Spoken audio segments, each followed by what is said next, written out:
O abolicionismo foi um movimento que surgiu no final do século XVIII, na Europa, com o objetivo de pôr fim à escravidão.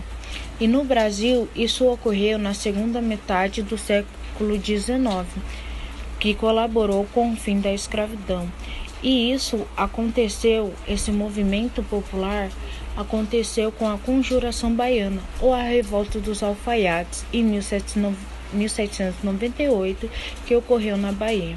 E este movimento foi formado principalmente por negros e por profissionais liberais, desde alfaiates e sapateiros.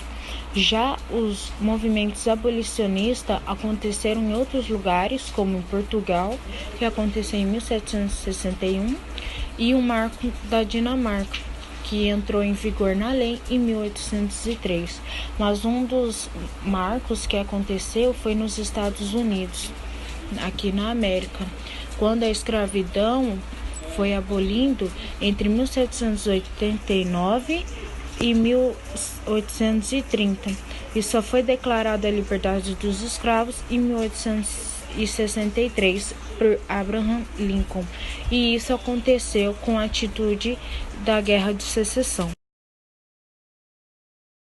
Bom, o motivo desse movimento foi quando os negros, trazidos do continente africano, eles eram transportados dentro dos porões dos navios negreiros. E devido às péssimas condições desse meio de transporte, muitos deles morriam durante a viagem.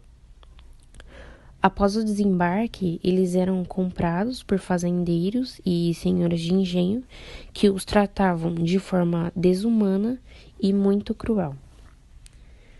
Apesar dessa prática ser considerada normal do ponto de vista da maioria, havia aqueles que eram contra esse tipo de abuso, que eram os abolicionistas, que foi o grupo formado por literatos, religiosos, políticos e pessoas do povo.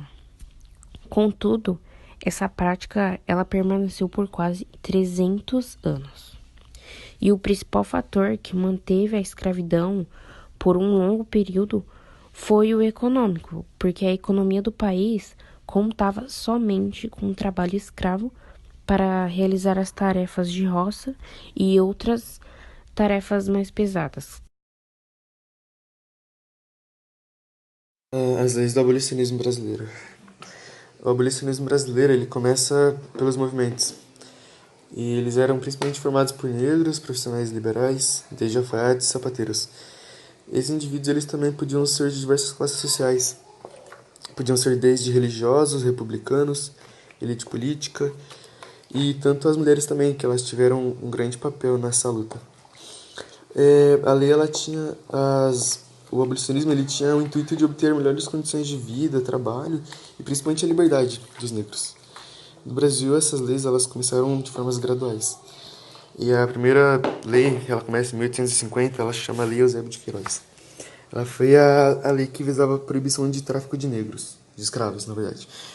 A segunda lei foi a Lei do Ventre Livre. Ela declarava livres os filhos da mulher e escravos nascidos no Brasil, a partir da data de aprovação, que foi de 1871.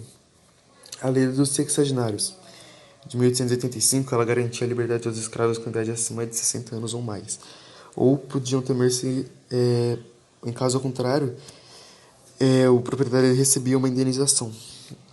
E por último foi a Lei Áurea, de 1885, que era um texto pequeno e simples e bem direto.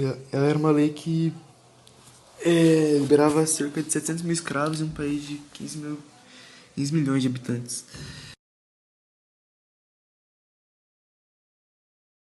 Agora, vou citar 7 grandes abolicionistas brasileiros. O primeiro foi Castro Alves, depois André Rebouças, depois Francisco de Paula Brito, Luiz Gama, Joaquim Nabuco e José do Patrocínio. Esses foram 7 grandes abolicionistas brasileiros que fizeram parte do movimento. O movimento abolicionista no Brasil alcançou grandes conquistas como a Lei do Ventre Livre, que decretava que os filhos de escravos nascidos no Brasil a partir de 1871 seriam livres. a Lei dos Sexagenários, que decretava que todo escravo com mais de 60 anos seria alforriado depois de trabalhar por mais de 3 anos como indenização da sua alforria. E a Lei Áurea, que foi sancionada em volta de 1888, concedendo a liberdade total aos escravos que ainda existiam no Brasil, um pouco mais de 700 mil, abolindo a escravidão no país. Bom, ao final de tudo, no longo prazo, a junção do movimento abolicionista, a resistência dos escravos, conseguiu forçar o Império para que fosse aprovada a Lei Áurea, em 13 de abril de 1888, que declarou a abolição da escravatura de maneira imediata e sem indenização.